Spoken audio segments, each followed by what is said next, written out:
네, 여러분 안녕하십니까. 바로 보는 TV 옴부즈맨의 김승재입니다.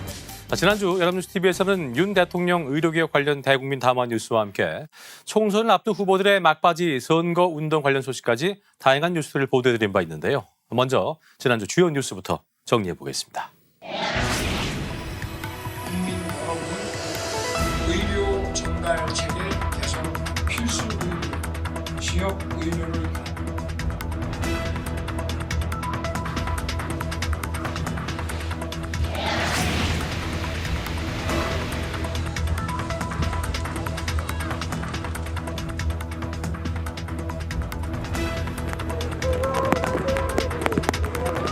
통과하지 말아주세요. 감사합니다.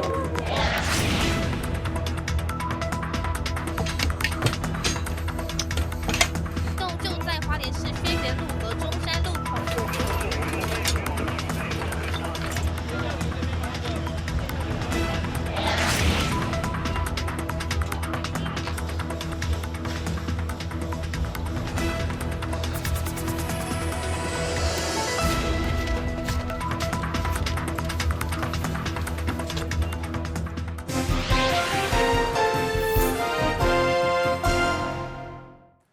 한 주간 보도 내용을 짚어보는 연합뉴스TV를 말한다. 이민주입니다. 선거가 얼마 남지 않았는데요.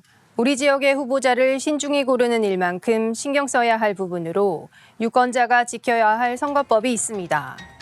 관련하여 보도한 뉴스21 살펴보겠습니다. 보도는 한 지역의 후보 선거 벽보가 훼손된 사례를 보여주며 시작했습니다. 누군가 후보의 얼굴 사진을 라이터로 훼손했고 후보 캠프 측은 곧바로 선거관리위원회와 경찰에 신고했습니다.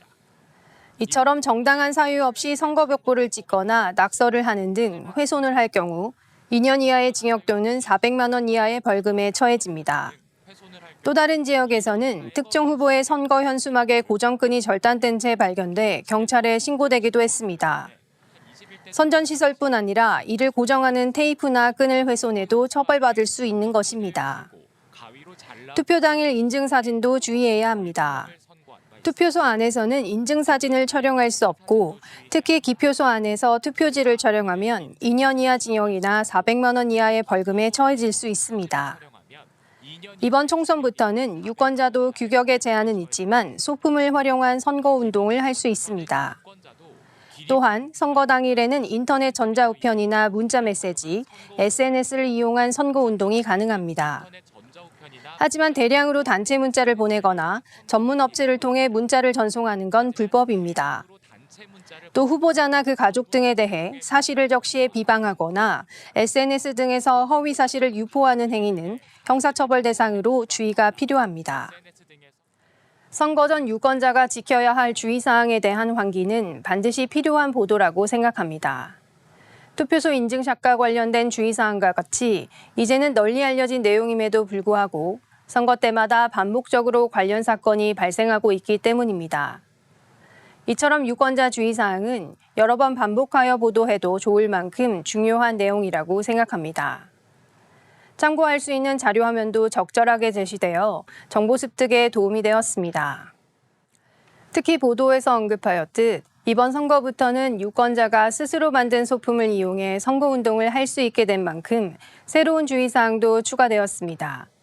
새롭게 추가된 부분에 대해 더 구체적으로 정리하여 덧붙여졌다면 좋았을 것으로 보입니다. 이미 일부 선거운동 현장에서 일반 유권자의 복장이나 소품 규격에 대한 논란이 일고 있기 때문입니다. 소품을 활용할 경우의 기준이나 개별적으로 대인 선거운동을 할 경우의 기준에 대해 설명하거나 자료 화면으로 제공되었다면 더욱 도움이 되었을 것으로 보입니다. 최근 후보자들로부터 선거 유세 문자나 전화를 많이 받고 계실 텐데요. 관련하여 보도한 일요와이드 살펴보겠습니다. 보도에 따르면 최근 유권자들은 거주 지역 후보자뿐 아니라 자신이 살지도 않은 지역의 후보자들까지 선거 유세 연락이 잦아 불편을 호소하고 있습니다. 직접 인터뷰에 응한 시민들은 번호를 어떻게 알고 문자를 보냈는지 불쾌하다. 무분별하게 개인정보가 돌아다니는 것 같아서 불편한 점이 있다는 등의 의견을 주기도 했습니다. 이처럼 지역과 무관하게 유세 전화와 문자가 쏟아지는 이유에 대해서 기자가 선거사무소에 문의하기도 했는데요. 대부분 애매하게 설명하거나 잘 모르겠다는 답변이 돌아왔습니다. 한 선거 사무실은 인터넷에서 상품 구입 시 개인정보 제공에 동의했던 사람들의 정보를 수집한 것이라고 해명하기도 했습니다. 유권자 동의 없이 개인정보를 수집 관리하거나 출처를 제대로 밝히지 못할 경우 개인정보보호법에 따라 행정처분 제재가 내려질 수 있습니다. 지난 21대 국회의원 선거에서는 법 위반으로 105건의 행정처분이 내려지기도 했습니다. 그러나 문제는 유권자의 개인정보를 불법으로 수집했는지 입증이 쉽지 않다는 것입니다. 현행 선거법엔 유권자들의 전화번호 입수 경로 등에 대해선 규정이 없어 이를 보완할 필요가 있다는 지적이 나옵니다. 보도에서 인용된 시민들의 인터뷰 의견을 살펴보면 불편하다는 감정을 호소했지만 사실상 개인정보 유출과 같은 민감한 문제가 포함되어 있는 내용이었다고 생각합니다. 이처럼 본 보도는 단순히 유권자들이 겪고 있는 감정적 불편함뿐 아니라 개인정보와 관련된 문제를 다루는 중요한 보도였다고 생각합니다. 특히 보도는 유권자들의 전화번호 입수 경로 규정의 미흡함을 지적하고 있는데요. 직접 여러 선거사무소에 전화하여 담당자가 입수 경로에 대해 명확하게 설명하지 못하는 모습을 보여주기도 하고 지난 국회의원 선거에서 법 위반으로 행정처분이 내려진 건수를 덧붙이기도 했습니다. 그러나 이러한 문제는 최근 선거의 문제가 아닌 선거철마다 반복되는 것으로 단순히 시민들의 불편사항에 대한 전달이 아닌 법적인 문제에 조금 더 관심을 가져야 할 것으로 보입니다. 실제로 보도에 인용되었던 사무소의 답변처럼 출처에 대해 잘 모르겠다고 답변할 경우에는 잘못된 고지로 과태료 처분의 대상이 됩니다. 지난 선거의 행정처분은 효과가 있었던 것인지 현행 선거법의 미흡함은 어떤 부분인지 구체적으로 살펴보았다면 좋았을 것으로 보입니다. 다음은 여론조사 결과 공표금지 기간과 관련하여 보도한 출발 600 살펴보겠습니다. 보도는 선거 엿새 전부터 여론조사 결과를 공표할 수 없음을 설명하였는데요. 지난 4월 3일까지 실시된 여론조사는 남은 선거 기간 동안에 알릴 수 있지만 4일부터 이루어진 조사는 선거날 저녁 6시, 투표가 끝날 때까지 공표할 수 없는 것입니다.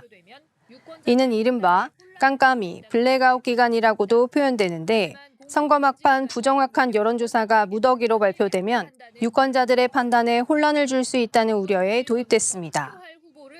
그러나 공표금지 기간이 오히려 유권자들에게 불편을 야기한다는 비판도 거셉니다. 선거 일주일 전부터 투표할 후보를 적극적으로 결정하는 유권자들이 있는데 주요 판단 근거가 사라져버린다는 것입니다. 오히려 막판 과열 양상 속에 음성화된 여론조사 결과 등이 유통돼 부작용이 더 크다는 지적도 나옵니다. 해외 사례를 보면 미국이나 독일, 일본은 선거 전 여론조사 공표금지 기간이 없고 공표금지 기간을 뒀던 캐나다나 프랑스, 헝가리 등도 이 기간을 없애거나 짧게 바뀌는 추세입니다. 앞서 중앙선거관리위원회는 지난해 1월 관련 조항 폐지 의견을 국회에 제출했는데 제대로 논의되지 못해 폐기 수순입니다. 해당 내용 역시 선거 때마다 등장하나 사회적 합의를 이루지 못한 이슈로 다시 한번 공론화하는 계기를 마련한 보도였다고 생각합니다. 실제로 많은 선거 결과가 이른바 깜깜이 기간에 뒤집히기도 했는데요. 때문에 유권자와 실제 당사자인 정치권뿐 아니라 학계 역시 관심을 가지고 있는 사안으로 실질적으로 유권자가 어떤 방향이 도움이 될 수 있을지는 지속적인 관심이 필요한 부분입니다. 본 보도에서는 비판적인 측면을 주요하게 다루어 중요한 문제 제기를 이루어냈는데요. 그럼에도 불구하고 선거관리위원회 등이 공표금지 기간을 유지하고 있는 이유에 대해서도 살펴볼 필요가 있다고 생각합니다. 해당 조항이 생겨난 배경과 이유, 그리고 현재의 선거 상황을 따져보고 실제 유권자인 시청자들 역시 해당 이슈에 대한 의견을 정리할 수 있다면 보다 더 진전된 논의가 이루어질 수 있을 것이라 생각합니다. 다음은 청소년 건강지표에 대해 보도한 뉴스온을 살펴보겠습니다. 교육부와 질병관리청이 전국 중고등학생 6만여 명을 대상으로 조사한 결과 지난해 청소년 음주율은 남학생 13%, 여학생 9%입니다. 최근 30일 동안 술을 마신 적이 있냐는 질문에는 10명 중 1명꼴로 음주를 했다고 답했습니다. 전년 대비 각각 약 2%포인트가량 개선된 수치입니다. 하지만 과음을 하는 위험 음주율은 증가했는데요. 남학생 음주자 중 41.3%는 한 번 술을 마실 때 소주 5잔 이상을 마신다고 답했습니다. 여학생 음주자의 경우 절반이 넘는 50.1%가 평균 소주 3잔 이상을 마셨습니다. 남녀 학생 모두 지난해보다 늘었는데 특히 중학생이 큰 증가폭을 보였습니다. 다만 학생들의 전반적인 신체 활동과 정신건강 지표는 개선된 것으로 나타났습니다. 하루 60분, 주 5일 이상 신체 활동을 한 학생의 비율이 전년 대비 늘었으며 이 중 주 3일 이상 고강도 운동을 하는 비율이 크게 개선됐습니다. 우울감을 경험한 청소년의 비율은 전년 대비 줄었습니다. 스트레스 인지율도 남녀 모두 감소했습니다. 교육부는 코로나19 이후 온전한 일상을 회복하면서 정신건강 등 각종 지표가 개선됐다고 풀이했습니다. 전반적으로 현재 청소년 건강 지표에 대해 이해하기 쉽게 정리하였고 자료화면도 매우 적절하게 제공된 보도였습니다. 위험 음주율과 같은 용어에 대한 설명도 자료화면에 제공되었고 소주 5잔 등 일반 시청자가 이해하기 쉬운 기준도 함께 제시되었습니다. 정보에 대한 자료 출처 역시 잘 제공되었는데요. 해당 결과는 보도 처음에 언급하였던 교육부와 질병관리청이 공동 발표한 지표 중 청소년 건강 행태 조사만 인용한 것으로 해당 결과의 전체 자료집은 질병관리청에서만 확인할 수 있음을 명시해 주었다면 정보 전달에 더욱 도움이 되었을 것으로 보입니다. 전반적인 건강 개선에 대한 당국의 해석이 덧붙여졌는데요. 반면 청소년 과음에 대해서는 헤드라인이나 보도 초반에 주요하게 언급했던 것에 비해 관련 의견이 부재하여 아쉬움이 있었습니다. 지금까지 연합뉴스TV 시청자 평가였습니다.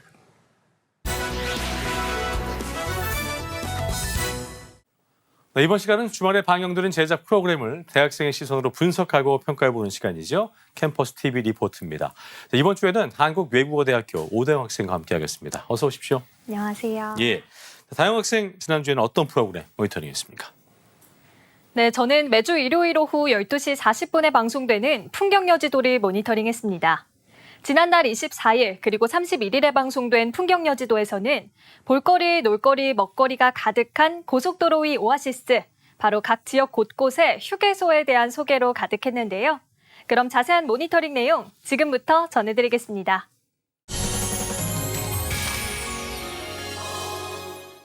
방송은 서울 양양고속도로 옆으로 드넓게 펼쳐진 산세를 보여주며 시작됩니다. 산세를 감상하며 달리다 보면 양방향 휴게소 이정표가 나타나는데요. 마치 도로 위에 떠 있는 듯한 이 건물은 강원도 인제군에 위치한 국내 최초 상공형 휴게소인 내린천 휴게소입니다. 내린천 휴게소는 양방향 복합 휴게소라고 하는데요. 1층은 하행선, 4층은 상행선, 독특한 디자인으로 건설된 내린천 휴게소. 이곳의 화장실은 이용객을 위한 빈자리 안내 시스템부터 지역의 특색을 살려 꾸며진 내부 시설까지 쾌적함과 깔끔함이 호텔 화장실 못지않다고 합니다.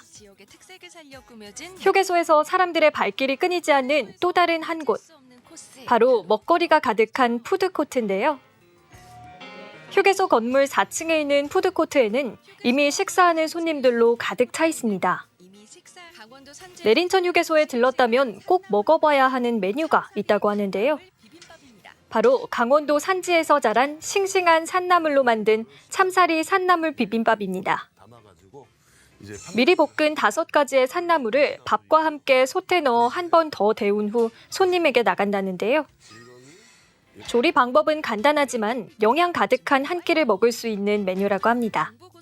경부고속도로를 달리다 보면 아름다운 강변에 지어진 휴게소를 만나볼 수 있다는데요.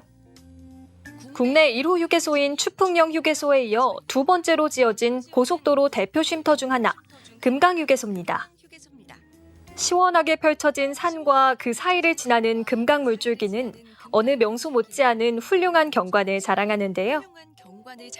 이용객들을 위한 금강휴게소만의 특별함인 개방형 통창으로 휴게소와 자연의 경계를 없애 마치 자연 속 레스토랑에 온 듯한 기분을 선사합니다. 휴게소 맞은편 금강변에서 포착된 수상한 움직임. 바로 낚시를 하는 모습인데요.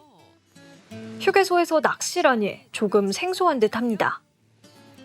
유원지를 깨고 있어서 낚시하러 일부러 찾아오는 여행객들도 많다고 하는데요.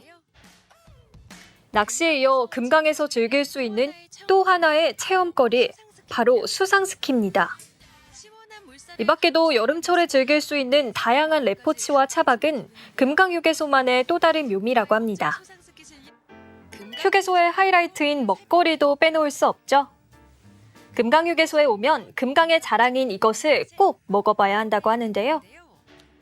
손님들의 테이블을 한 자리씩 차지하고 있는 이 음식의 정체는 바로 도리뱅뱅입니다. 도리뱅뱅이는 작은 민물고기로 만드는 옥천의 향토 음식인데요. 전문 식당에서 도리뱅뱅이를 판매하는 경우는 많이 봤지만 휴게소에서 판매하는 경우는 처음 보는 듯합니다. 서해안 고속도로에는 생긴 지 얼마 안 된 신상휴게소가 있다고 합니다. 2022년에 개장한 부안 고려청자 휴게소인데요. 건물 색상부터 옥색인 부안 고려청자 휴게소는 휴게소 이름에서 알 수 있듯이 조형물을 비롯해 조경, 휴게소 내부 인테리어에도 다양하게 청자가 스며들어 있는데요. 또한 휴게소 곳곳에는 고려청자가 전시돼 있습니다. 1929년 일제강점기 당시 부안 보안면 일대에 있는 가마터가 발견되었는데 이 가마터는 고려 중기 청자의 최전성기를 이끈 도요지였다고 하는데요. 이러한 역사를 지닌 부안 고려청자를 널리 알리기 위해 고려청자 휴게소로 이름을 지었다고 합니다. 휴게소의 하이라이트는 뭐니 해도 역시 음식이죠. 그런데 이 휴게소에는 특이한 음식이 있다고 합니다. 바로 분홍색을 띠는 돈가스인데요. 우리가 평소에 먹는 갈색의 소스가 아닌 분홍색 소스가 발라진 돈가스. 이 소스의 정체가 무엇인지 너무 궁금한데요. 분홍색 돈가스 소스의 정체는 부안 특산물인 오디였습니다. 부먹 찍먹 논쟁으로 싸우지 않도록 손님의 기호에 맞게 소스를 반반 뿌려주는 센스까지 새콤달콤 오디 돈가스, 저도 꼭 맛보고 싶네요. 서울에서 전남 목포까지 서해안을 따라 길게 이어지는 서해안 고속도로. 이 고속도로를 따라 달리다 보면 경기도와 충청남도를 잇는 서해대교가 나오는데요. 서해대교 중간에 위치한 섬에 서해대교의 관문이라 불리는 횡담도 휴게소가 자리하고 있습니다. 이곳은 국내에서 유일하게 섬 위에 있는 고속도로 휴게소라고 하는데요. 횡담도 휴게소에서는 이색적인 체험거리도 즐길 수 있는데요. 바로 갈매기 먹이주기입니다. 어른 아이 할 것 없이 갈매기 먹이주기에 푹 빠진 모습을 볼 수 있었습니다. 바다 한가운데에 위치한 지리적인 특성상 이곳에선 일반 휴게소에서 볼 수 없는 색다른 전경을 볼 수 있다는데요. 그래서 관광지로도 많이 찾아오고 있다고 합니다. 횡담도 휴게소의 또 다른 특별한 코너, 바로 자율배식 코너인데요. 손님들이 원하는 반찬만 선택해서 개별로 결제하고 먹을 수 있다고 합니다. 집밥 같은 알찬 식단으로 고객들에게 큰 인기를 끌고 있다는 이곳. 이제는 입소문을 타 단골 손님들이 많이 찾는 횡담도 휴게소에 없어서는 안 돼 맛집이 됐다고 합니다. 단지 쉬는 공간이 아닌 넓은 공간, 각종 즐길 거리들을 통해 만족감을 얻어갈 수 있는 휴게소가 되도록 노력하겠다는 휴게소장의 이야기를 끝으로 방송은 마무리됩니다. 네, 모니터링한 내용 잘 봤습니다. 다영 학생 이번 풍경여 지도 보면서 어떤 점이 가장 와닿았습니까? 네, 저는 휴게소를 여행 가는 길에 잠깐 들러 휴식을 취하거나 간단한 먹거리를 즐길 수 있는 곳이라고만 생각해 왔는데 오늘 소개된 휴게소들을 보고 정말 깜짝 놀랐습니다. 그렇군요. 휴게소들이 어느덧 휴게하는 공간이 아닌 또 하나의 여행지가 된 것 같다는 생각이 들 정도로 다양한 체험거리들이 모두 인상 깊었는데요. 방송에 소개된 휴게소들을 보면서 여행을 위해 휴게소에 들르는 게 아니라 휴게소에 들르기 위해 여행을 가고 싶다는 생각까지 들 정도였습니다. 그랬군요. 저도 휴게소 맛집 멋집을 좀 아는 편인데 아주 재밌게 덕분에 이렇게 잘 봤습니다. 지금까지 한국외국어대학교 오대영 학생과 함께했습니다. 오늘 말씀 고맙습니다. 고맙습니다.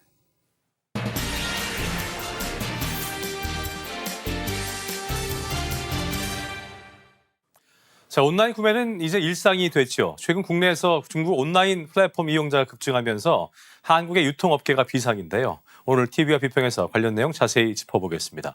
도움 말씀에 동아방송예술대학교 정은희 교수와 함께하겠습니다. 어서 오십시오. 안녕하십니까. 예. 자, 온라인 쇼핑이 일상이 된 상황에서 네. 최근 들어서 국내 시장에 C커머스, 차이나 커머스라고 하죠.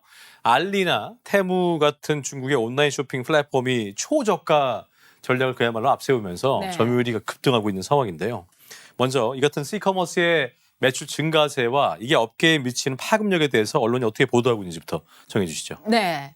최근 이 C커머스 광고 정말 많이 보셨을 겁니다. 알리익스프레스, 테무 등 이른바 C커머스 기업들이 국내 시장을 공략하고 있는 가운데 국내 소비자들의 이용 건수가 급상승하고 있습니다. 예. 스카이 데일리의 보도에 따르면 지난달 기준 알리앱의 한국인 스마트폰 월간 사용자 수는 역대 최대치인 818만 명을 기록해서 국내 유통업계 1위인 쿠팡을 빠르게 추격하고 있습니다. 예. 중국 쇼핑 앱은 어떻게 이렇게 가격이 내려갈 수 있을까 싶을 정도로 저렴한 가격을 무기 삼아서 고물가 시대에 우리 힘들어하는 소비자들의 관심을 끌고 있고 예. 이러한 상황에서 가격 경쟁력에서 밀릴 수밖에 없는 국내 유통기업의 매출 감소는 당연한 상황입니다. 뉴시스의 보도에 의하면 통계청 온라인 쇼핑 동향을 보면 지난해 중국을 통한 해외 직접 구매액은 3조 2,872만 원이었습니다. 예. 이는 지난 2022년 1조 4,858억 원에 대비해서 121.2% 증가한 수준입니다. 그렇군요. 국내 중소기업들은 매출 감소 위기에 직면하고 있습니다. 중소기업 중앙회의 설문조사에 따르면 C커머스가 기업 매출 감소에 영향을 미칠 것으로 우려하는 기업이 80.7%에 이르는 것으로 나타났습니다. 그렇군요. 참 우려가 되는 부분인데 네. C커머스가 이렇게 단기간에 국내 온라인 시장에서 점유율을 높일 수 있었던 것 말씀하셨던 것처럼 박리담의 뭐니 해도 엄청 박리담의 저렴하죠. 전략이었습니다. 네. 하지만 싼 만큼 뭐 부작용도 상당히 보이는 것 같은데 가품 논란도 그렇고요. 네. 또 후속 대처가 미흡하다는 등의 어떤 소비자 불만도 증가하고 있는 상황인데 자 언론은 이런 관련 내용에 대해서는 어떻게 보도를 했습니까? 네.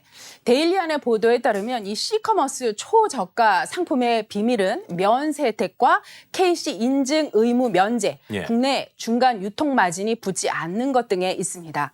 그러나 이면에는 부작용이 매우 심한데요. 네. 파이낸셜 뉴스의 보도에 따르면 정품의 10분의 1 가격도 되지 않는 이 명품 시계나 운동화 같은 상표법, 저작권법 위반 제품은 기본이고요. 식약처 기준을 통과한 상품만 판매해야 하는 국내와는 달리 알리익스프레스는 약사법, 건강기능식품법상 국내 유통이 제한된 멜라토닌 등을 판매하는 것으로 알려졌습니다. 그렇군요. 전기용품 및 생활용품 안전법상 안전 인증이 없으면 팔 수 없는 이 부탄가스 라이터나 배터리 충전지도 찾아볼 수 있습니다. 이 중 가품, 이른바 짝퉁 논란이 가장 심각합니다. 예. 최소 30만 원에 달하는 애플 무선 이어폰 에어팟 프로 2세대가요. 알리에서는 현재 3만 원대에 판매 중이라고 10분의 합니다. 1이군요. 그렇습니다. 예. 이 뉴스 투데이의 보도에 의하면 이 알리익스프레스에서는 삼성전자 등 국내 대기업 브랜드와 구찌 등 해외 명품 브랜드들의 짝퉁 상품들을 손쉽게 확인할 수 있습니다. 그렇군요. 이 가품 판매를 막기 위해 글로벌 브랜드명 검색을 금지를 했으나 여전히 연관 검색을 통해서 짝퉁, 이른바 가품 상품이 추천됩니다. 예. 갤럭시 워치를 검색하면 갤럭시 워치와 비슷한 2, 3만 원대 제품들이 나오는 방식입니다. 그렇군요. 국내 업체들이 가품을 판매하면 당연히 처벌을 받습니다. 하지만 해외에 기반을 둔 플랫폼들은 처벌하기 어렵습니다. 소비자 보호에도 소홀한 편입니다. 예. 한국 소비자 연맹에 따르면 1372 소비자 상담센터에 접수된 알리 관련 소비자 불만은 2022년 93건에서 지난해 465건으로 500% 이상 급증했습니다. 또 올 1월만 해도 150여 건이 접수됐습니다. 그렇군요. 네. 자, C커머스가 한국 시장 확대에 총력을 기울이면서 네. 국내 유통업계는 물론이고요. 또 중소 제조업체까지 앞서도 언급해줬습니다만 어려움을 토로하고 있는 상황인데 네. 국내 업체와 또 역차별 논란까지 불거지고 있는 상황이라고 하던데 자, 국내 유통업체의 입장과 대응 방안에 대해서 언론이 어떻게 보도하고 있는지 정리를 좀 해보죠. 네. 메트로 신문에 따르면 중소기업 중앙회는 이 중국 이커머스 해외 직구로 피해를 입은 중소기업 320개사를 대상으로 실시한 해외 직구로 인한 피해 관련 중소기업 의견조사 결과를 지난 26일 내놨습니다. 예. 조사 결과에 따르면 시커머스 해외 직구가 기업 매출 감소에 영향을 미치거나 미칠 것으로 우려된다고 인식하는 응답은 무려 80.7%로 조사됐습니다. 그렇군요. 현재는 영향이 없으나 향후 매출 감소가 예상된다는 의견 역시 47.8%에 달해서 중국산 직구 제품 유입이 우리 중소기업에 큰 위기감을 주는 것으로 드러났습니다. 네. 매출 감소에 영향을 받았다는 응답은 도소매업이 34.7%로 제조업 29.5%보다 높았습니다. 예. C커머스에 대응하기 위해 국내 유통기업들도 다양한 대책을 마련하고 있습니다. 먼저 쿠팡은 알리의 공세에 대비해서 2027년까지 자체 일 배송 서비스를 전국으로 확장하는 등의 투자 계획을 발표하면서 방어에 나섰습니다. 다른 유통기업들 역시 판매 수수료 인하 등의 정책을 통해서 판매자 이탈을 막고 있습니다. 예. 뉴시스의 보도에 따르면 롯데쇼핑, 신세계그룹, 현대백화점그룹 등 이 기존 유통 강자들은 본업 경쟁력 강화에 나섭니다. 롯데쇼핑은 올해 기존 사업을 안정적으로 운영을 하면서 신규 신사업 신성장 동력을 확보하겠다고 선언했습니다. 예. 신세계그룹 역시 새로운 형태의 식료품 전문 저가 할인 매장으로 신규 출점을 재개할 방침입니다. 현대백화점그룹은 올해 주요 점포에 2천억 원 규모를 투자해서 오프라인 플랫폼 공간 경쟁력을 강화합니다. 자, 이 같은 C커머스의 공세로 인한 각종 부작용 또 네. 업계의 피해가 속출을 하면서 정부도 대응에 나서는 모습인데요. 네. 소비자 피해를 일단 예방해야겠고요. 또 국내산 거를 보호할 방안 등을 모색하는 중이라고 하던데 네. 정부의 대응에 대해서 언론이 어떻게 보도하고 있는지 좀 짚어보시죠. 네, 이뉴스투데이 등 여러 언론의 보도에 의하면 정부도 이러한 상황을 인식하고 있습니다. 예. C커머스 업체들로부터 국내 소비자를 보호하겠다는 의지를 드러낸 건데요. 우선 공정거래위원회 등 8개 정부 부처는 해외 온라인 플랫폼 관련 소비자 보호 대책을 발표했습니다. 핵심은 C커머스 업체들 소비자 보호 업무를 맡는 국내 대리인 지정을 의무화하도록 전자상거래법 개정을 추진하는 겁니다. 국내 대리인은 소비자 피해 구제와 분쟁 해결 업무를 담당해야 하고 예. 또 국내 전자상거래법 집행과 관련해 조사 대상이 됩니다. 더불어 공정위는 알리, 테무가 입점업체 신원 정보를 소비자에게 제공하지 않는 혐의에 대해 조사를 벌이고 있습니다. 다만 이 과정에서 알리익스프레스만 현장 조사를 진행하고 국내 법인이 없는 테무는 서면 조사로 대체됐습니다. 관련 부처의 공동 대응도 이어지고 있습니다. 관세청과 특허청은 오늘 5월부터 해외 직구로 들어오는 가품을 통관 단계에서 적발하기로 했습니다. 가품 적발 근거를 명확하게 하기 위해서 올 하반기 상표법 개정을 추진합니다. 식품의약품안전처는 다이어트 제품, 해열 진통제 등의 국내 반입 금지 원료, 성분이 포함됐는지 특별 점검에 나섭니다. 여성가족부 방송통신심의위원회는 한국어 서비스를 제공하는 알리, 테무, 쉬인, 아마존, 이베이, 큐텐 등 6개의 쇼핑몰을 대상으로 청소년 유해 매체물을 집중 점검하고 청소년 접속 차단을 합니다. 개인정보보호위원회는 주요 해외 직구 사업자의 개인정보보호법 준수 여부 조사에 착수했습니다. 예. 공정위 관계자는 해외 온라인 플랫폼 이용과 관련된 소비자의 피해를 예방하고 해외 사업자가 국내법상 소비자 보호 의무를 충실히 이행할 수 있도록 전 부처 차원에서 관련 이슈를 종합적으로 점검하고 관련 대책을 추진할 예정이라고 강조했습니다. 그랬군요. 자, 막대한 자본력을 앞세운 C커머스의 공세, 국내 네. 유통업계는 뭐 물론이고요. 우리 경제 근간까지 뒤흔들고 있는 맞습니다. 위협이 될 수 있을 텐데요. 그렇기 때문에 언론의 역할도 그 어느 때보다 중요해 보입니다. 끝으로 한 맞습니다. 말씀 듣고 마무리 짓겠습니다. 네. 전문가들은 C커머스의 국내 시장에 대한 공세가 유통업뿐만 아니라 소비자와 제조업에도 부정적인 영향을 미칠 수 있다고 경고하고 있습니다. 예. 국내 유통기업들은 다양한 전략을 활용해서 중국의 공세에 대비할 필요가 있다고 강조합니다. 국내 유통기업들은 C커머스의 공세에 밀려나지 않기 위해서라도 철저하고 다양한 대책을 마련해야 합니다. 예. 바로 여기에 언론이 지원 사격에 나서야겠습니다. C커머스의 무서운 공략에 우리 소비자들이 피해 입은 사안은 없는지 꼼꼼히 살펴보고 소비자 피해를 최소화할 수 있도록 감시망을 열어두어야 하겠습니다. 그렇습니다. 소비자 피해 보상 시스템 구축을 같이 고민해야 합니다. 예. 또한 국내 업계에 대한 긍정적인 전략을 함께 고민하고 제시해야겠습니다. 정부의 정책을 촉구하고 정책 실현을 잘할 수 있도록 감시도 해야겠습니다. 언론의 책임이 아주 막중한 때입니다. 네, 언론이 기억해야 할 내용까지 동아방송예술대학교 정원희 교수와 함께했습니다. 오늘 말씀 고맙습니다. 고맙습니다. 예. 네, 저희 옴부즈맨 제작진은 여러분들의 다양하고 소중한 의견들을 기다리고 있습니다. 방송을 보시고 느낀 소감을 연합뉴스TV 홈페이지 내 시청자 게시판이나 SNS로 보내주시면 됩니다. 저희는 다음 주 시간에 다시 인사드리죠. 여러분 고맙습니다.